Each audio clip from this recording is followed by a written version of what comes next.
This is Darth Matthew, host of the Star Wars Generations and Superhero Ethics podcast, and I find your lack of membership disturbing. You can free yourself from the ads of those rebel scum by going to theethicalpanda.com and clicking join for $5 a month, $55 a year. No more ads, only the episodes, just as the Emperor intended.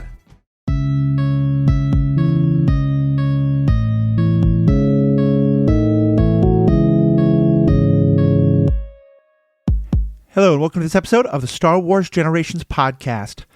As I might have mentioned before, I was on an episode of The Film Board where we talked about Mandalorian and Grogu. We're going to wrap up our coverage of that movie with this episode rebroadcast for you right here.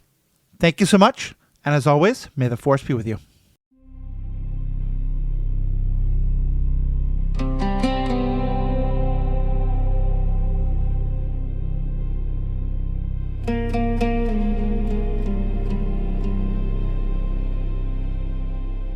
A long time ago, in a multiplex not all that far away, Star Wars got off the couch. 7 years since the saga last darkened a theater, and it saunters back not with a Skywalker, not with a Sith, but with a tin-can dad and his green goblin son going to space Mexico to rescue a swole teenage Hutt who would really rather you didn't.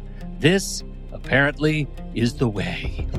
I'm Pete Wright, and the New Republic has posted a bounty on this movie. Riding with me to collect it, Justin Yeager, Matthew Fox, and Ocean Murph, 4 hunters, 1 fighting pit, and a puppet that cost more than the Razor Crest. Let's find out if the Mandalorian and Grogu brings the galaxy home, or if it's just a very expensive nap with an A- cinema score. Welcome to the Film Board.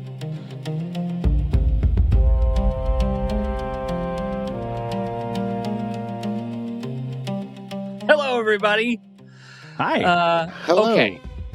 I just have to say, I want to start. I got a couple of things I want to start with. Number one, Ocean and I happened to go to lunch a little while ago, and I said that I was excited about this, and Ocean said he was very, very nervous. And I feel like this is going to be a grand reckoning about Ocean's anxieties. Ocean, are you still feeling the way you felt over Mr. Bento Burger? Yes. Yes, okay. I am. I think all right. that, yes, I can go into that a little bit deeper in that, after having seen the movie, what I thought about it, that it was, the Mandalorian is a good TV show. So this movie, it's very good. It's a good movie. It's entertaining. The action sequences are great. And I am 100% here for the adventures of Grogu. And also it was great in 3D. It was issue. The primary issue I had, of course, is the plot was thin, and it felt like it should have been the first 3 episodes of season 4, and then we just move on from there. And so that was, I have spoken.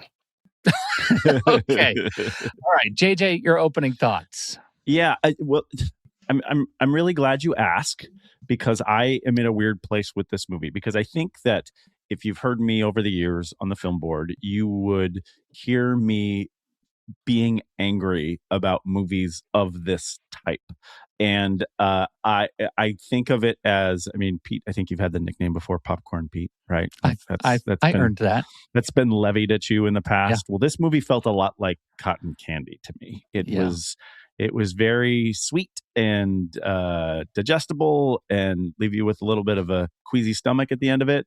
But I will say that for me, a cotton candy movie in the Star Wars universe is much better than cotton candy in other universes. So I ended up liking it and enjoying it quite a bit, even though usually I'm not a big fan of this type of thing. I've got a lot to say on it, both positive and negative. But overall, it was a fun action movie that I didn't expect. Okay. I like that.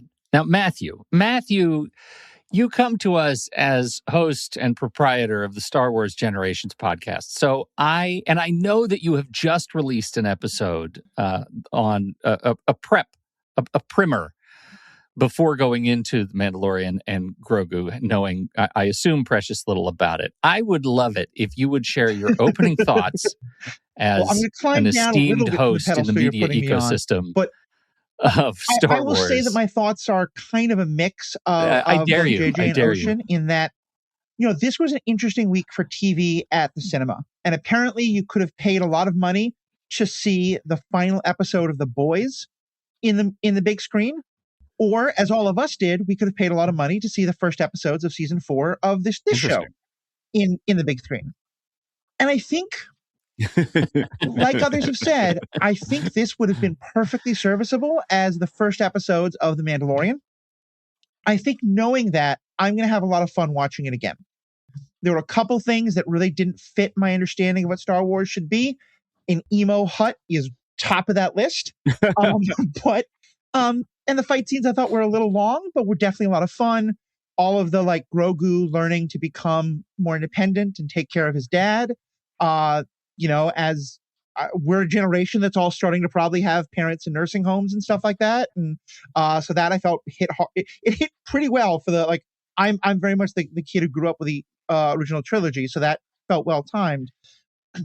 I think it's just, for me, when you take a TV show and bring it to a movie, especially one in the Star Wars universe, it feels like it's going to be bigger. It feels like it's going to be, and for me, there's one specific moment in the movie where I was like, oh, okay, this is just TV episodes. And it's that, because for the entire show, Mando has been off on his own, doing his own thing, somewhat, crossing paths with New Republic folks and sometimes helping them.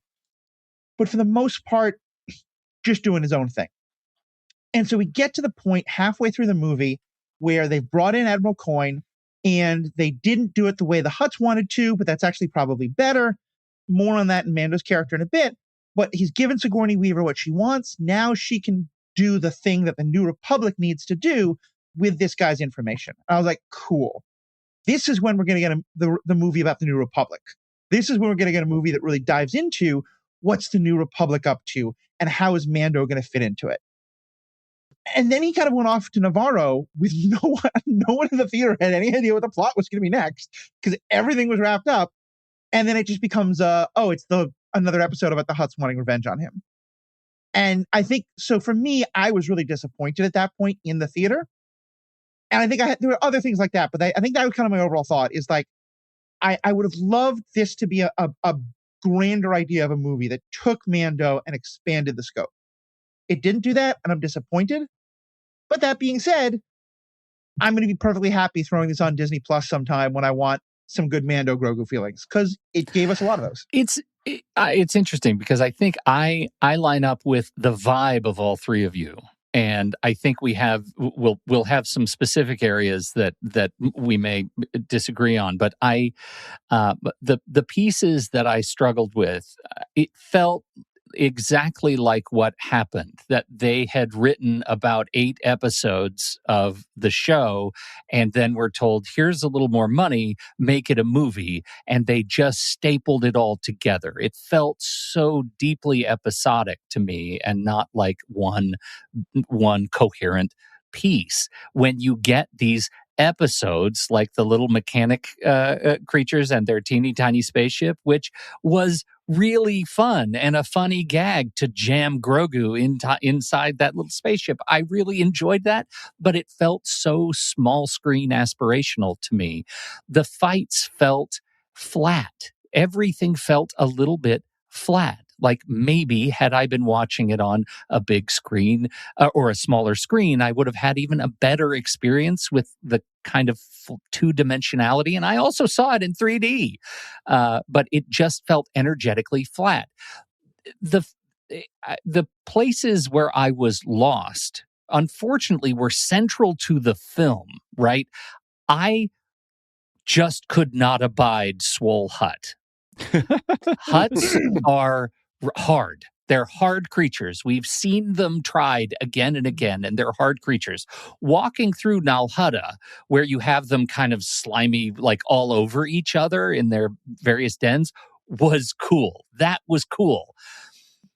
Jeremy Allen White, let me just read a little bit of where do I have it? Rada, the whole character, I have Favreau saying that this is like it. He recognizes it sounds like a Mad Lib, right? Jeremy Allen White is going to voice a Swole Hutt. It sounds like nonsense. So either this is the dumbest thing that Star Wars has done in a while, of a catalog of dumb things that we could litigate in another show, or it's the biggest heroic swing they've ever made. And it seems like audiences are deeply divided on that, which I have to admit I'm a little bit stymied by. So I like the Swole Hutt. Oh, Ocean, you like the Swole Hutt. They made more sense. I have always been confused by why is Jabba the Hutt a big deal, because he's this fat dude that can't move and everything. He speaks in gibberish, and so why don't they just overthrow him?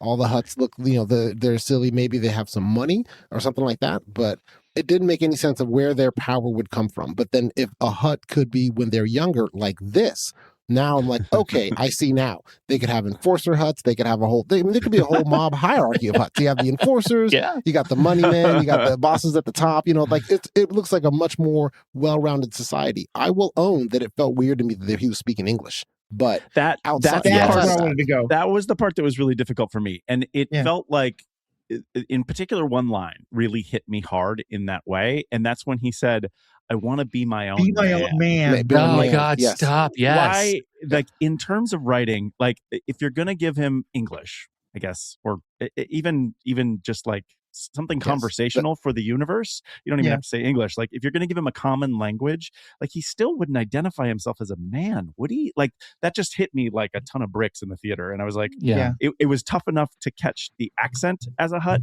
And then to do that, I was like, what are you guys writing here? It really confused me. I'm with you. Like, I don't think that you need a Hutt to be like a big physically strong person to have power, because I think it's always been, kind of one of the points of the universe. But I definitely don't mind Swole Hutt. For me, it's the English and it's the emo. And it's certainly it's lines like I'm be my own man and complaining about his dad and all this. But, because one of the things that I loved about the original movie, A New Hope, and this carries through most of the way through the original trilogy, and Lucas talked about this as something he wanted to have, is like, look, aliens have different vocal cords and different lungs. And the idea that, like, as we're learning to communicate with like animals, we can't make the sounds a dog makes. And a dog is probably not going to be able to speak English because we have different vocal systems.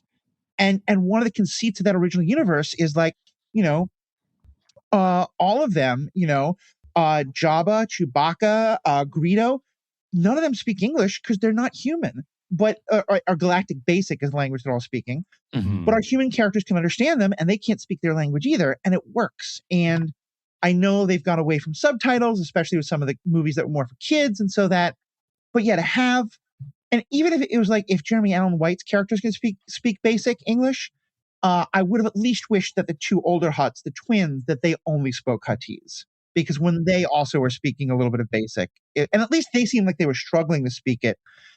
Yeah, have them pick one or the other. I agree. Yeah.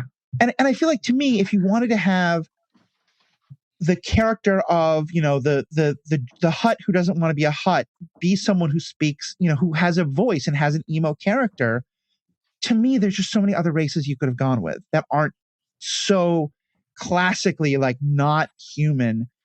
You could have even had it, like, if you want to be from the Hutt clans, you could have had it be a Twi'lek dancer, which would have, you could have Twi'lek dancers of every gender, but if you make it a woman, congratulations, you've now increased the number of women in this movie 100%. Well, the sister is also a woman, but like barely than a character outside of her twin brother. So yeah, I think that's the Swole part was a little weird. It's just the emo-ness. It just didn't make any sense to me. I think some of the choices are what really gets me, and I agree with the emo, and I agree with I think that the trick is this movie is a movie that where the filmmakers worked really hard to make this a practical film, to make so many of the central character choices are practical choices, and Grogu is of course not absolutely not the least of them. Then we have this central character in Jeremy Allen White that they chose to make a Hutt. And that's the thing that's crazy to me, because we know how hard Hutts are to make universally believable on screen. they're really hard to do. Jabba was the last time, and it was a puppet. And they did not go in that direction. I think this is an own goal for me, that they chose to write a character that was a Hutt. It felt like they wanted to make this swing. But the bigger problem that I have with this movie is not one that this movie can fix. It's that the powers that be at Lucas went to the Star Wars stable and said, okay, let's just say we're going to adapt one of our TV shows for the big screen. We have Mandalorian that was produced at a certain time.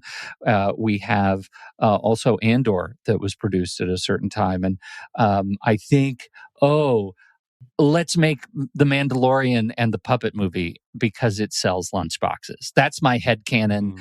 And what I wanted was a season 1 Mandalorian, and I got the lunchbox Mandalorian post Book of Boba Fett. And I feel like it just wasn't necessarily made for me, for where I want my Star Wars. I've got to go back and watch Andor again for that. That was my Star Wars right now. And I'm really grateful that it exists. And this one was action without a lot of pulse. But I think that I agree with you. That may have been the point. I think that if they I agree they're just trying to sell lunchboxes. If they wanted to make a real Star Wars movie and go in a different direction, they could have grabbed The Acolyte.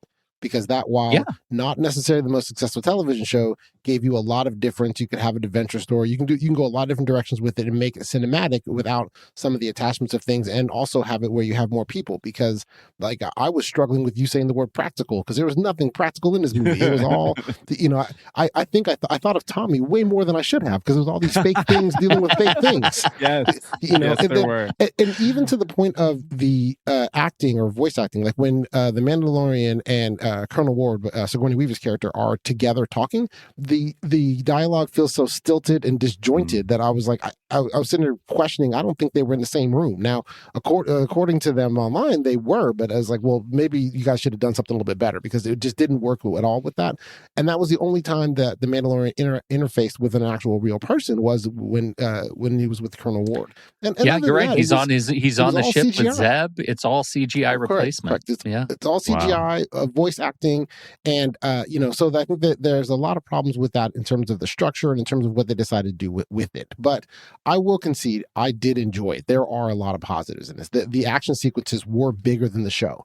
The fight sequences were bigger than the show. It did provide those things, and it tried to add a little bit to his character, but it did make that wrong turn of having him go back and fight the Hutts, as opposed to continuing on to something that was a larger adventure. Because when he goes back and fights the Hutts, while that's great, and that's the Adventures of Grogu, which quite honestly also great, I feel that it was just another point of evidence of how Star Wars is just better as a TV show, that they should just really stop making movies altogether and just make TV shows, because they could have run the Mandalorian TV show for a decade easily. Because there's because he's voice acting, it's stuntmen, and you got puppets and CGI everywhere. So right.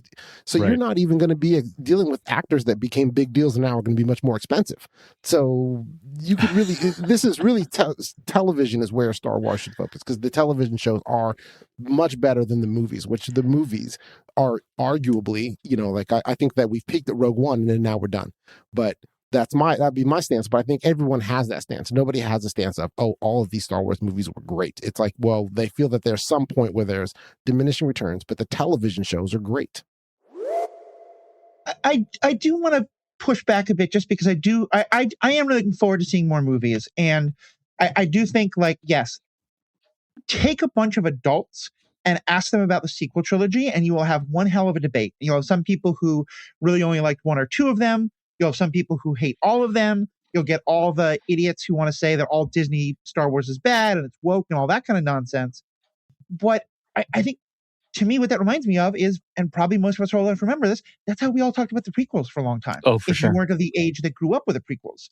Yep. And then all the kids who grew up with the prequels came out and they loved them, and they taught us to love them. And the Clone Wars taught us to love them. And so I think, especially in that generation that grew up with the sequels, they're becoming young adults now.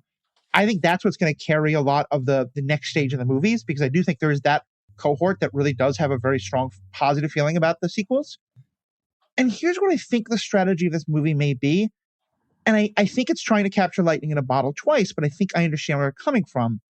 When people look at The Force Awakens today, which is not the best Star Wars movie, it has some really great parts, raises a great character, and yes, it's very similar to A New Hope. I think what they forget is Star Wars needed a palate cleanser because there was so much prequel hate out there and prequel laughter, and people had written off Star Wars. And I think this is a different situation, but the fan discussions around Star Wars right now are so toxic. I would have loved an Acolyte movie and would have probably had to not go on Twitter for 3 weeks because of it. Because and any podcast I did about it, I would just shut down my mail because you'd have people, you'd have Elon Musk saying like, oh my gosh, this is terrible, and trying to shut it down. The way him and Trump literally shut down a season of Star Trek because it was too woke. Ugh. And they would talk about, and so I just feel like this was such a basic, simple movie and we all wanted more from it. But if it opens the door back to Star Wars movies, I'm okay. So like, I don't think it did as good a job as Force Awakens, and I'm nervous about it. But I at least think that may have been their strategy. And I think they could have done it a lot better and shouldn't have just taken 3 episodes. But I think they had so many other film projects that they canceled that this was kind of their, like, we just need to do something. Yeah, and I'm with you, actually. I'm on board for Star Wars on the big screen, and I'm very much looking forward to Starfighter. I think that is has potential to be something that that feels like it was more made for my inner nerd.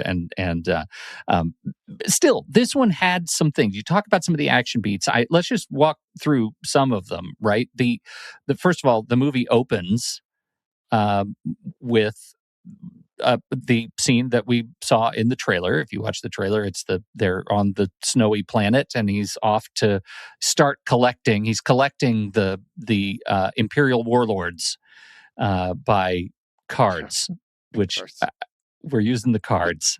Yes, straight out of great Desert Storm, right? Iraq War, yes. Yeah. Nice little throwback. And so we get the cards. That opening sequence, I think the trailer turned a lot of people off. I actually had fun with the opening sequence. Great. I thought it was great. Okay, we liked it. Yeah. Generally liked it. That was great. It was a good way to open the movie. Oh, 100%. And also, it demonstrated yet again, walkers are not good machines. Why do we still would you have a walker on the side of a mountain? Why would they do that? It doesn't make any sense. What a terrible choice. Yes. I am a little curious that a small, tiny little handheld grenade has more power than the blasters on those Rebel scout ships, but we can move on. It's okay. Yep. The things happen. I liked the turn. I like the fact that it sets up the sort of lone wolf and cub kind of cleverness between these two. I think it had a really nice, just opening action arc. We then meet Sigourney Weaver. Let us talk about Sigourney Weaver in this movie. How did nobody was surprised that Sigourney was in the movie, presumably. How did it hit you? That Sigourney's role as the rebel mentor and sometimes star pilot. Yeah, we toss this word around a lot on our shows, but it really felt like stunt casting to me in the way of it wasn't a character other than the fact that it was Sigourney Weaver. Every time she's on screen, I'm just like, oh, Sigourney Weaver's talking to the Mandalorian. Like that's how I felt about it the whole time, and I don't need that for that character. So in that way, I found myself thinking about that the whole time, so I don't like the casting in that regard. And I don't think there's anything she could have done to take me out of that mindset. It's just, I need a different type of actor in that character to give the character what the character needs. Yeah, because it wasn't a character. Right. It was an NPC that gives him his next mission. And yeah, I think that to me, that was part of why I thought we were going to get a movie about Mando and the New Republic in the second half, because it's Sigourney Weaver. Right. Now, granted, having seen how much the Daredevil Marvel MCU wasted her in the Defenders, I probably should have been. But even there, she got to have some plot. She was this historic, like, older person, had all the relationship with Elektra and stuff like that. And yeah, here, I don't know. Like, if you think about what are the things that make a character, her arc, how is she different from any other generic New Republic officer? No idea. She's not. If you were already going to hire Paul Sung-Liu, I think his name is, the guy from Kim's Convenience who plays Carson the guy who's been the New Republic person already, he was in this. Why don't you have him do it? He already has a fun dynamic with Mando. Right. Barely in this. Yeah. Well, he's just sitting in an X-wing and then cheers. So that's about all he does. But I agree. They should have thrown a character in that you had some type of history with, because you want to then try to believe the hardness of Sigourney Weaver when she's like, well, the whole, well, if you don't like it, then I have nothing for you. Move on. Otherwise, here's a cool ship. That doesn't hit. The acting doesn't hit at all with it. It just seems to be there for, it's a plot device to get him to the next place. And that's it. And so if you wanted it to be something, give a character you've already seen. If it is just going to be, stunt casting, why not name her, Colonel MacGuffin? That'd have been cool. And then you could have just gone, you could have just then said, all right. Colonel MacGuffin, I love that. Yeah, Colonel MacGuffin is going to get us to the next place. Perfect. All right. Yep. Wait, though, let's, because we want to be positive about some parts of the movie. Can we talk about the stunt casting that really worked? The greatest example of, if you can't beat them, join them. Marty Scorsese as the eating crow while serving up food and secrets. I was so angry when he said all that awful stuff about Star Wars isn't real cinema. And so it made me so happy to see him being fine, these are good movies, I'll be in them. Although this wasn't, but also just I thought he was a fun character. I thought I did too. He's scared. He portrays how scary these people are because of how much he doesn't want to talk, but he also is happy to that was a character. He gave me a well-developed, I knew what this guy was. I knew what his motivations were. I knew why he didn't want to help the Mandalorian. I knew why he did help the Mandalorian. And I'm not saying he did better than Sigourney Weaver. I'm saying he had a character written for him the way Sigourney did. Oh, no, it was better than Sigourney Weaver. He was very entertaining and great. I love at the end, too. He's trying to not take the credits because he doesn't want to have something happen. And then he realizes he's asked for a famous hut. He's like, oh, yeah, he's right over there. And then takes all the money. It was great. No, I really did enjoy his character. I was a little bit, I don't know if surprised is the right word, maybe disappointed that they didn't come back later. That there wasn't some other reason for him to come back later, because I did really enjoy that interaction and thought maybe that it could be useful if they go a different direction. But once they leave world, of course, it doesn't make any sense that he would come back. But no, that was great. That was some great stunt casting. Martin Scorsese, he's done voice work and other things. I mean, I know him best from Fishtail, when he's the blowfish. Yes. It took me a minute to realize, okay, the blowfish is not talking; it's a different character, because I've seen that movie way too many times. My children were at the right age for me to see that a lot. So I really enjoyed that interaction. I thought that was really well written, and I thought that was a great way to get us to the next point in the movie and a very enjoyable thing. And so it is one of where this movie again, and I understand that we're going to focus some on the problems, but there are a lot of good beats in this. My hot take on that character is that if we get the movie of Marty Scorsese's life, I think we should actually use that character and give it the Robbie Williams Better Man treatment, because that character actually embodies all of the amazing things about Marty Scorsese. He's got all these hands. He's really effective at doing the things that he does. He's very aggressive, very smart, very, very clever, has the fear that I don't know. I think it'd be amazing. I think we just discovered Martin Scorsese's avatar in this movie, and it's otherworldly. It's totally appropriate. That takes us to the planet / moon Shikari, where we go. We have, this is the saloon walk-in, right? And this is this fight sequence on the planet that wants for salt, I really enjoyed. If anything, it happened too fast. This is Mando is looking for one of the cards. He doesn't know the name or the face, and the first place he goes is the place where he finds the guy. Okay, it's fine. Plot armor. But we do actually get a great saloon brawl. And Mando gets beaten on and beats up and throws people around and uses the fire in his gauntlets, and it's just all good. That's the kind of brawler I was looking for. I assume that's a high point for us? Yeah, dropping the salt crystal in the guy's drink when they've established that it's super, super valuable. That was Power just move. Loved it. Beautiful. Yeah, that was great. I don't know why the guy didn't immediately dump the salt out, but other than that, I know. Because if he did it in my drink, I'd have been immediately dumping out into my hand because he would have known how valuable it was. But yes, no, you're absolutely correct. That was a high point. I really enjoyed all of it. I even like the conversation to kind of get to the next point, to get to Rada the Hutt. With oh goodness, what was I don't remember the guy's name. The Corsu, the big mob boss, because he was the one. John Coyne. Yes, thank you, John Coyne. Yeah, so I even I did appreciate that, not only for the action sequences that it had, but it still had a meaning, in that it did bring us to where we were going to the next place, and it didn't feel ham-fisted in for no purpose. It felt really of a piece, and I think was part of, again, in an effort to make sure I say enough positive things about this movie, because I like a lot more of this movie than I don't. And so it was something where it still felt cohesive and good, and then it felt like it was kind of big, like that those fight sequences were big, and then it felt like, okay, well, now we're going to move on to a greater adventure in the Gladiator Arena. And then the Gladiator Arena happened. I really liked the Gladiator Arena. Did you really? I like the Gladiator. Man, Yeah. once again, I am an island. No, you're not. I was so sick of monsters by then. It wasn't that I was sick of it wasn't the monsters that I liked. Let me just say that but the thing that I liked is that, in terms of the story, the fact that there was a belief that they could hold the monsters in, and then you see all these ridiculous monsters, that exactly what I wanted to happen happened, where they get out and they attack the people who thought they could control the monsters. So I was very happy with that. It actually was the sort of comeuppance that I wanted for that whole environment.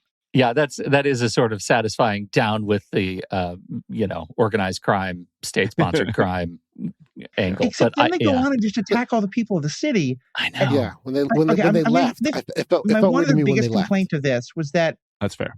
it felt to me like we went backwards with Mando's character. And it's weird because you said you wanted the vibes of season 1. I felt like we got the characters like season 1, because in season 1, he is still very much devil may care. I'm just out for myself. Right. And I believe that season 1 Mando would take a guy who he thought he was rescuing, but now says he doesn't want to be rescued. Mando would say, I don't care. I'm taking you hot. I'm taking you in cold. I'm taking you back to your aunt and uncle. Yes. I do not believe that the character who ended season 3 would do that. And he does. And even when Rada appeals to him and says, hey, please don't do this, it's only when Rada says, I have a better way to do your eventual goal, that he changes. And to me, similarly, this Mandalorian to me would be like, oh my God, okay, let's see if we can round up these monsters and stop like all these people on this planet getting killed. Instead, they're just like, all right, we're out. Peace. All right. Him trying to kidnap Rada at the end there, though, I think was once he learned he was going to die.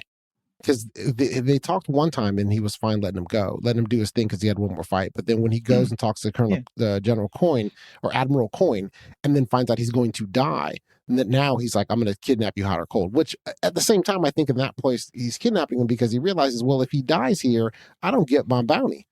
But he let him go instead of bringing him back to his aunt and uncle who are going to kill him themselves. Okay. That's the part that was like, this does not feel right for this character. It led to, so I'm already not quite in the bag of the sick monsters, of the cage fight. It looked strange and flat to me energetically. I get it, like it's a brawler, but then it led to what has now become the tropiest of Star Wars tropes, the highway action sequence. This was some of the longest minutes of the film was getting to the other side of this. And I recognize movie was not made for me, but this was rough. It's fine, but the movie gets its legs again when it slows down, right? And I'll skip a major sequence because I want to make sure we don't miss the episode of this movie that is Grogu the caretaker. This movie slows way down and we're in a swamp, and Grogu's, I guess, natural instincts is to build a hovel out of mud, and those beats of Grogu taking care of the now poisoned Mando are some of the best in the movie for me. I thought the movie was going to end. I thought it was over, and then it went into this sequence of, 20 minutes of wandering around the forest, and exactly. I was in it. For the first time, I forgot that it was a puppet. I could have done without the fish man from Deliverance, But other than him, like if you're gonna have that character, give him a banjo. Like go all the way. But other than him, I thought that was brilliant.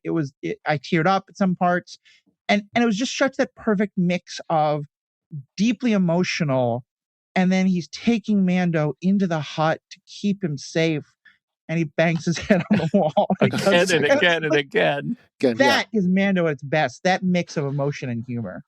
Yeah, I liked these sections too, and this kind of goes back to my original comment of like this the cotton candy aspects of this.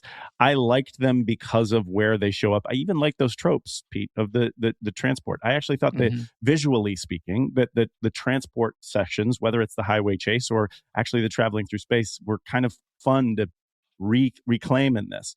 But if we take a step and start thinking about the story in any of these cases, especially this 20-minute segment that you're talking about here, like it is riddled with Deus Ex Machina. These are characters, like the character doesn't show up. Why would the character help Grogu, the fish deliverance man? Like, why does the hunter actually tell the fishman all the details that he needs to know to be able to help Grogu, help Mando? Like, story-wise, it does not work.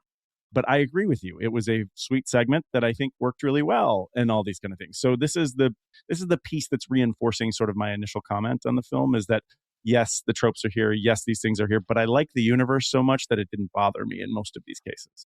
Wow. I find that I'm not sure if I agree or disagree with you. I think maybe I do both at the same time. And there's a part of that where I felt that this, for me, it also reinforced why I think it should be a television show, because every part of the movie up to here, they've gone a bit bigger. You have good action sequences. You're doing that. That's all fine. And that's good movie time.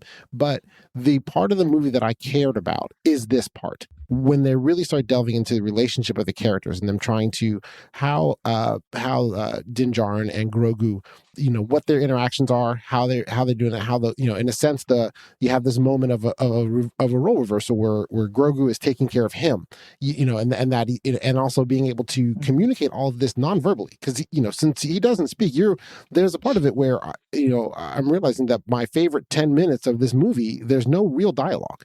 And that it really is going into the relationships of it, which is, which you can do in a television show. You can let a TV show breathe. You can let things be episodic. You can do more things that way. Whereas in a movie, it's like, okay, well, we've been here for about 7 minutes, so we need to wrap this up and get the guy from, I love the Deliverance character. We can get the Deliverance guy in here to explain things, because they did have to figure out some way to get the antidote into him, because Grogu wouldn't have known he was poisoned. So I felt they put him in there for that. And also the cool fish scene.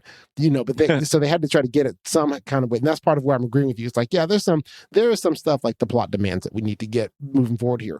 I even appreciated how when Grogu's taking care of him, he was still respecting the Din Djarin's tradition and just lifted his helmet up enough just to shove the water in there, where it would have been much easier to pop that thing off and then, get it, make sure you get it in the right place, because, he could be like, well, I've seen his face before. What's the big deal? But he still respected what his beliefs are, and he still tried to take care of him in that way. And so that for me was the best part of the movie.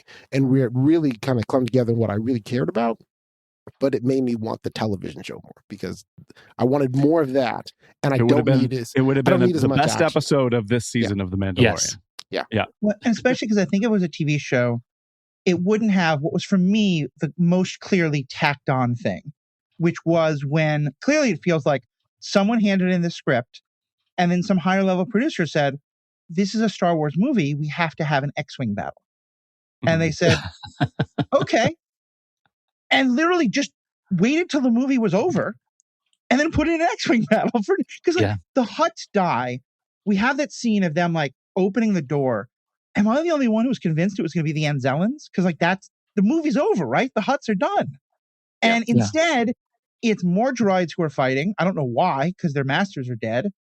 And then we have an X-Wing battle. It literally felt like someone just felt like, say, we have to check the box. And they said the writers didn't want to do that. So they said, fine, we won't integrate it into the movie at all. I love this because at 5 years old, I loved the X-Wings and the TIE fighters. I want to see that again, especially if you're not giving me lightsabers. And I'm fine not having lightsabers, but give me some. And like, I think in many ways, the moment that I first realized this was not going to be the movie I wanted to be was when one of the best shots of the trailers, the X-Wings against the sunset. or sunrise, whatever it was. Mhm. And we noticed that's just a moment in the credits. When I was Yeah. like, oh, that's not part of. Oh, okay. That And was did you just to have it in the trailer. did the credits feel weirdly? This is a brief sidebar. Did the credits feel weirdly cheap to you? Like the opening credits felt like I think like TV. I'm watching Knight Rider right now. Yeah. I think Right. these are Knight Rider A-Team. credits. Well, I was thinking the A-Team. beginning of Top Gun. Yeah, Because okay. it felt like Yeah. that. It felt like the beginning of Top Gun, like because there's like little spaceships or whatever doing. Yeah, I was surprised I was reading all this. So I think it's the first Star Wars movie that had credits at the front, right? Like, didn't Yes. George Lucas get sued, and that's why he started doing them himself? Was because he wouldn't put credits at the start of Empire, and then he started did Jedi in his own and something like that. Maybe. I don't know the can't whole remember backstory. I who know had there the was credit at the beginning. controversy.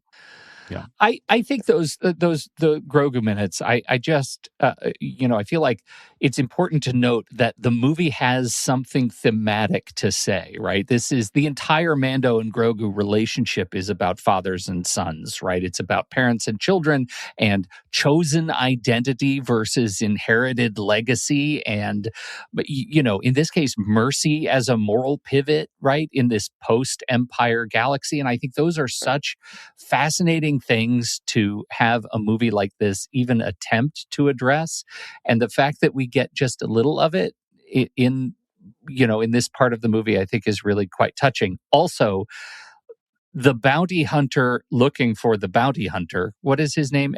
Embo. Enbo. I don't know much of Enbo. I need a brief tutorial. Matthew, can you tell me why I know Enbo and his wicked, scary dog? There's not much know about him except he's super badass, and in this movie, he did a good job of being super badass. Yeah. He's very much a hunter more than just like a go find it. Boba Fett is the I'm going to fight my way to you and maybe have some smarts about what you're doing with the ship. This guy, especially with his wolfhound that has some specific name that I don't remember, his ship is called the Guillotine, which nice. Give yourself some badass name. points. Yeah, he comes from the Clone Wars. That's where we really get to know him. He is he's a person who's been part of this world for a while. He very rarely speaks, but he's super badass and super scary, and his hat helmet thing is blaster proof, as was shown, and he's just a cool fighter. This is very much like Darth Maul in The Phantom Menace, where the big bad and he's not necessarily the big bad, but the coolest villain has far more charisma than the star, unfortunately, in this movie. I'm way more interested in everything you just said, Matthew, than everything I learned about The Mandalorian in that movie. And he showed up really cool. One of the complaints that I have about The Mandalorian, we know that if Pedro's not visible, it's always a stunt person. Is that right? Yes. That's accurate? Pretty much, yeah. So accurate. Something about the suit and something about the way the suit shows up on the actor, whether it's that stunt person or not, makes them walk in a way that's not very awesome. I don't know how else to say it. The stunt person is not standing in a way that is even like Pedro Pascal in Gladiator 2, he, not a great character, but stood in a way that demanded respect. This Mandalorian, whoever is walking in it, doesn't know how to walk with the uniform. I miss Boba Fett and the way that Boba used to walk in the original movies. There's something missing in terms of the charisma there. Yeah, and it's you're supposed to be the coolest person everywhere you go. You know? Yeah. So that's what I want from The Mandalorian. I also want to just say on the coolness of him and all, a tiny, it doesn't matter, but this bothered me so much. Let's say there's one Russian kid who comes to your high school and you're good friends with him and you know him well. And so you call him Rusky. Yeah. But then that friend goes out into the rest of the world, especially with a lot of other Russian people now starting to come out into the world. Yes. And they all call you Rusky. Why are they calling him Mando? Right. He is one of many Mandalorians now in this point in the universe. Why in the world would Sigourney Weaver call him Mando? No. Yes. Yeah, I agree. That is a really good point. It is on par with the what are they doing speaking so much English kind of challenge that I have with this movie. It just feels it takes me out of universe. And yet, Pascal in the fight against the dragon snake was one of my favorite sequences of the film. I thought it was actually, in terms of fake things and fake slithering things, I actually quite liked it. I liked the interpretation of the other native soldier species that has their face in the water all the time. They're weird. Yeah. I like them very much, and I think they're very threatening, and we've seen them in some of the animated stuff. And the dragon snake, it is it on the nose. I guess every hut has a trapdoor right in front of their throne, and Well, of maybe course. these guys should know. Go around the circle. Stay right. Somebody mark this for the next guy. So that was a little bit on the nose, but I still had a good time with that fight, and I thought that lair. Did anybody think when the snake rises up, where was it underwater? When Right. he falls underwater, where was the snake? Like, I don't care. It's fine. I just wish somebody could answer where the snake was. The level of doneness I had with monsters by that point in the movie, I watched it with a bunch of people, and literally I said, "Oh, come on," when he emerged. Because I was like, we just fought another monster. We've had so many monsters. So many monsters. Now we have the wet rancor. We just had the other rancors. Like, can we just be done? And everyone in my row of the theater it was a pretty empty theater, but they were still, it's like, yeah, you know what? I hope it sells some toys, and I bet in the video game, it's going to be really fun to fight. Yeah. And Oh, totally. Oh, totally. Yeah, I don't know. I guess maybe I assumed the water was deeper, but I didn't. But it's a thing of where they part of what I think the issues are, even these issues that we're seeing with it, is partly because of the pacing of the movie. You notice these things in real time. Like where I'm watching this action sequence, like the what Matthew just referenced, the ham-fisted X-Wing battle at the end with all the droids, and in real time, because of the pacing, I'm thinking, why are they fighting? I don't know. And so there are several beats like this, and it's unfortunate. You really, hopefully, either in a faster paced movie or in a different movie, you shouldn't have even thought about where did the snake reside. And I didn't think about it either, because I now realize when he was fighting the original ones, he was standing in the water. So where would a snake this size be in water that he could stand in? So you have a lot of different things like this, and it does seem to be that if there was some color by numbers. There was some, hey, let's do this. Like Return of the Jedi had that big monster in there, so he needs a big monster to fight. So something like that. And so I feel that there's just a lot of these little pieces of things that are maybe good ideas in a vacuum, but when you put them all together, they don't quite work out the same way, and that's, to me, part of the problem of the movie. But I enjoy the pieces. I just don't think it makes a good meal. One of the things that I liked about those pieces and the way it showed up for me is a lot of the way that when I first saw X-Men, or X-Men 2 in particular, on screen, it reminded me a lot of the comic book. And what a lot of these individual pieces in The Mandalorian remind me of are the end sequence for the TV shows, where it shows you concept art for each of the pieces, right? They run through that. And in particular, the snake one, they had that shot where Pedro's way off to the left and you've got the big snake showing up on the right. Like, that reminded me of that. And I was like, oh, this is something that I loved in homage to the TV show. I felt the same way about the music in a way. Like the whole first sequence and all of the getting back to the themes, I thought was great. And then they even took some risks, right? They took us out of the serious, like the way, the practice of what Star Wars has done historically to actually deliver us some new music.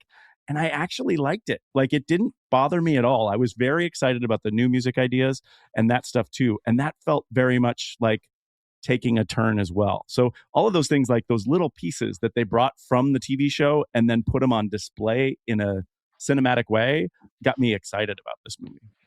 I will add, Ludwig Göransson did the music for this, and the last film that Ludwig Göransson did was Sinners, right? Like, awesome. I think it's important to note this composer is a composer of the ages, right? Oppenheimer, all of the Mandalorian. Like, this is Ludwig did the show too, and so. I found and he's right. Ryan Coogler won't do a movie without him. He also did Creed. He did, nice. or at least he did Creed 2. He did Black Panther. Okay, so Tenet, that's Wakanda I'm making that. Forever. Yeah, I'm making that Marvel comparison. Like it felt a lot like Black Panther to me, but in a Yeah. great way. It's like Yeah. let's take this cool music and then evolve it to the next level. I thought it was great. One of the really cool things you can get in Apple Music, I presume Spotify, if you go to at least on Goranson's page, they've released each of the episodes of Mandalorian as its own album. So you can get chapter 1 of The Mandalorian, chapter 2, and it's all his original music. It is just stunning. Really, really, really, really good. So I think, that is for me, that's the home run of the movie. Is the composition was just gorgeous. I was gonna say, look, the music was good, but the home run of the movie is The Adventures of Grogu. Because if you take that out, this is a series of fight scenes with no heart. Yeah, and that so that section right there to me makes the entire movie where it's like, okay, well now we have something that I can really like and enjoy, but the rest of it are just interchangeable YouTube clips of good action sequences, and so for me it is the growth of Grogu, even enhancing his powers, right? They just enhance it because he used to earlier on, even in the show, if he'd have lifted up a Hutt, he'd have passed out afterwards, right? And this time he didn't. Like the ability to control, even pushing Mando with his head, banging his head against the wall, which was great.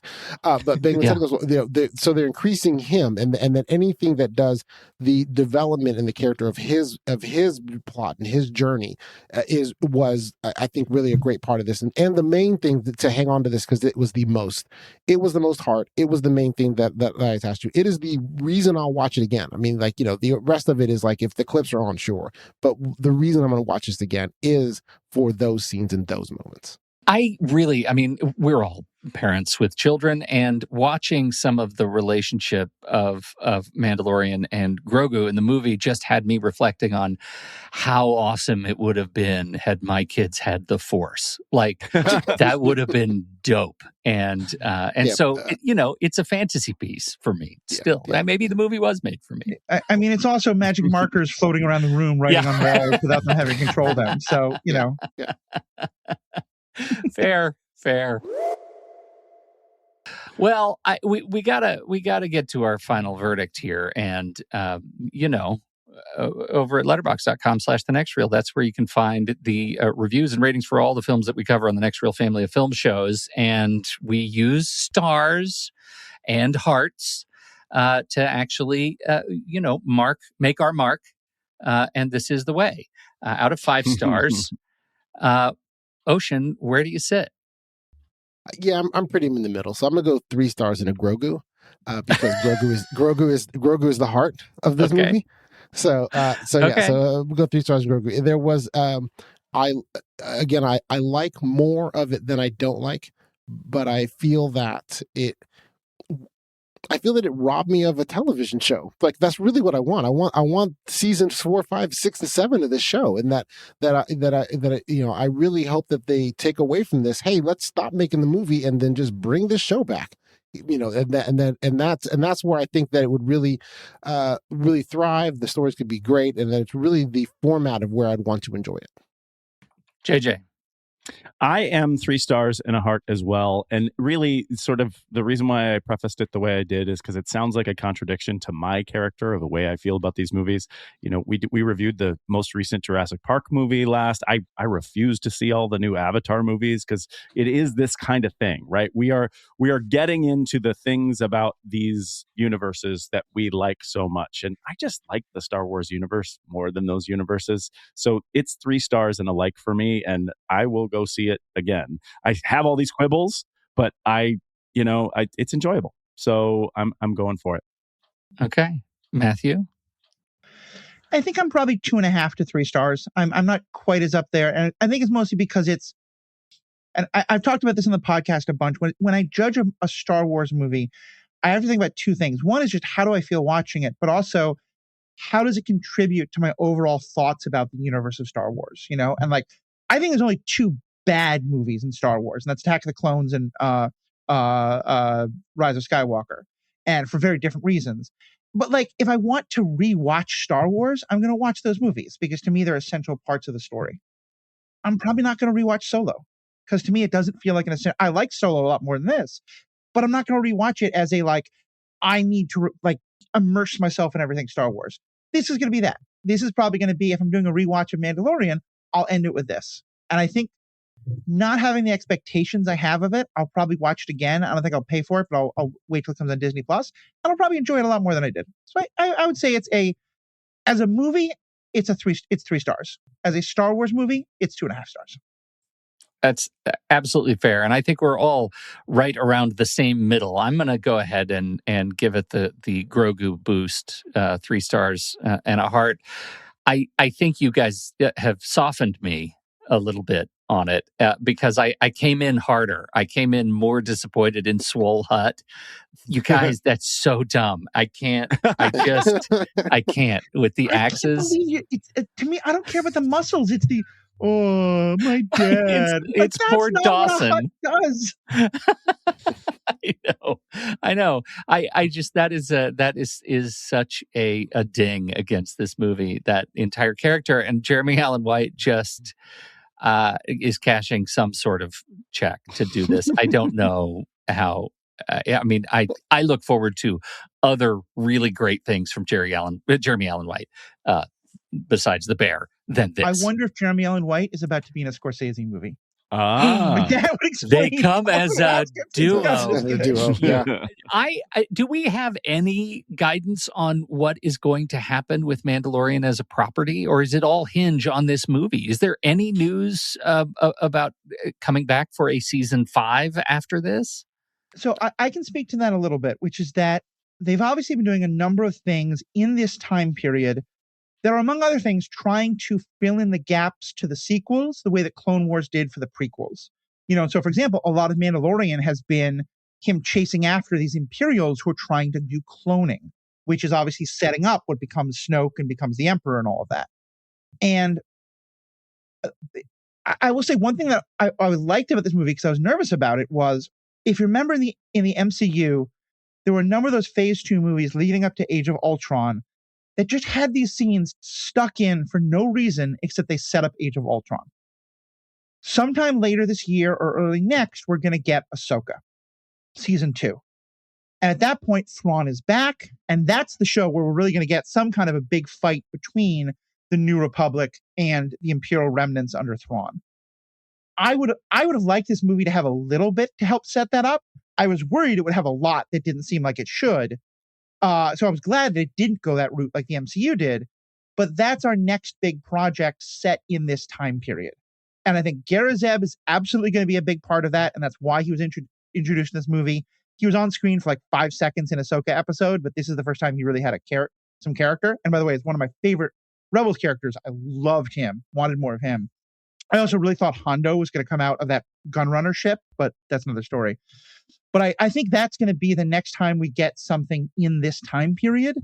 And particularly as Ahsoka has been a show very much about the Force and very much about different people's attitudes to the Force. And we know that Ahsoka and Grogu have a connection. I think it is very possible that there's some kind of an overlap there. We know that Grogu has rejected being a Jedi. He wants to be a Mandalorian instead. But I could see there being, depending on how many episodes of Ahsoka we get, some sort of big battle, or it leads into the Starfighter movie, which I think is also going to be set in this time period, in which Mando and Grogu, like we get kind of like the Avengers. And so to me, Mando and Grogu are the Guardians of the Galaxy to the Avengers. Like they're off on the edge, okay, but they're probably going to come in for the big fight. I like that. Oh, I like that too. We've just made a movie I'm really excited to watch. Ocean! Look at Ocean twisting his face all up. That's way more thought than I've seen of anything of Star Wars. I mean, honestly, at this point, I'm thinking, Matthew, you should be in charge, and you run it, because they're not smart enough to do all that. I've not. I mean, they have no. The Star Wars universe is one of those things of where, while yes, I enjoy it and everything, they have a complete and total lack of cohesion. They make their movies as if they're playing Mad Libs, and so I would be shocked if you saw anything that had that type of cohesion. It'd be amazing. I'm now, honestly, you have my vote, Matthew. I want you running the Star Wars universe, because I want to see what you just said. the I'll first vote thing for I do that. is hand the keys to Rian Johnson. And for some reason, I don't understand. Some people don't think he's good for Star Wars. So, but there we go. I'm in that. To me, I'm in that camp too. I wanted The Last Jedi and Yeah. The Acolyte all the way down. Like Yes. give me those two in Andor. 100%.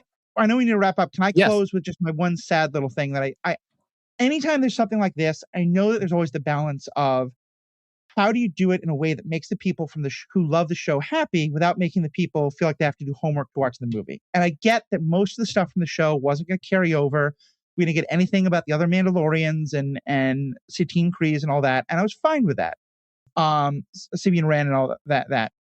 But the one thing I thought would have been nice, both because of the show itself and the meta around it, is one of Mando's best friends was Greef Karga, who eventually became High Magistrate, not just High Magistrate Karga.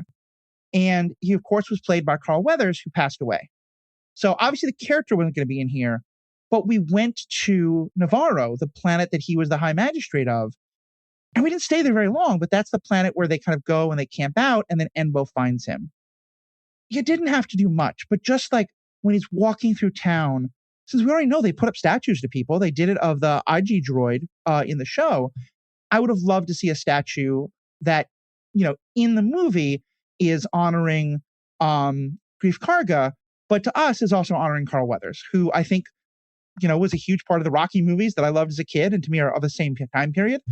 And it was part of what got me into Mando season 1 was seeing him in it. So I just think it would have been a nice, we don't have to do a big deal because people who haven't seen the show don't know it and it's from earlier seasons, but I thought that would have been I was sad that there was no mention of Carl Weathers and Greef Karga.